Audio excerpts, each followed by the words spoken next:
আমাদের পরিবারে কারো যদি রান্নার কাজে বা গরম পানি, গরম তেল বা গরম যন্ত্রপাতির মাধ্যমে হাত পায়ের কোনো অংশ পুড়ে যায় বা ঝলসে যায়, তখন আমরা পোড়ার স্থানে কি লাগাবো, কি করব সেটা আমরা ভেবে পাই না বা আমরা জানি না, এবং সঠিকভাবে তাকে আমরা প্রাথমিক চিকিৎসাটাও দিতে পারি না।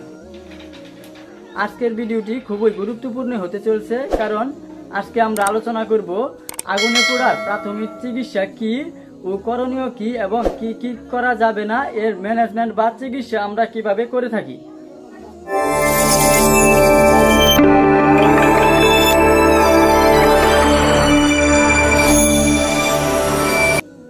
প্রথমত আগে আমরা জেনে নেই কি কি করা যাবে না। ফোসকা হলে তা ফুটো করা যাবে না। চিকিৎসকের পরামর্শ ছাড়া কোনো মলম বা ক্রিম লাগানো যাবে না। পোড়ার স্থানে বরফ, ডিম, পেস্ট ইত্যাদি লাগানো যাবে না। পোড়ার স্থানে কোনো ক্রমে ডলাডলি করা যাবে না। আগুন লেগে গেলে ছুটাছুটি করা যাবে না। চলুন এবার আমরা জেনে নেই আগুনে পুড়লে আমাদের করণীয় কি এবং কিভাবে আমরা রোগীকে প্রাথমিক চিকিৎসা দেব। রোগীকে তার পোড়ার উৎস বা আগুন থেকে সরাতে হবে।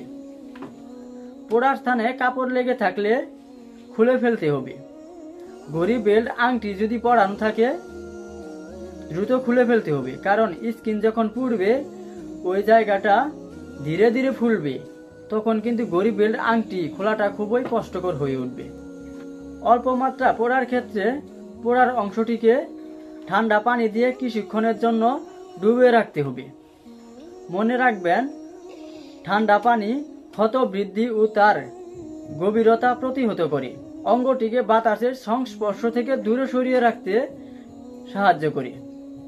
শরীরের যে অংশ পানিতে ডুবানো সম্ভব নয় সে অংশে বরফ, শীতল পট্টি বা বরফ জড়ানো কাপড় দিয়ে আবৃত করে ফেলুন। ম্যানেজমেন্ট বা চিকিৎসা। আমাদের হোমিওপ্যাথিতে আগুনে পোড়া সাধারণত 6 প্রকার, তবে লক্ষণ অনুযায়ী ইহার চিকিৎসা করা হয়। ক্যান্থারিস, মাদার চিংসার, বাহ্যিক প্রয়োগ ও ইহার 30 শক্তি সেবন করিতে দিলে জ্বালা যন্ত্রণা নিবারিত হইবে। ইহাতে ফোসকা পোড়া ও উঠাও নিবারিত হইবে।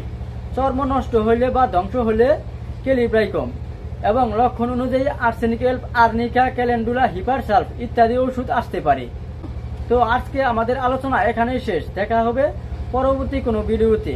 তো সকলে ভালো থাকেন, সুস্থ থাকেন। আল্লাহ হাফেজ।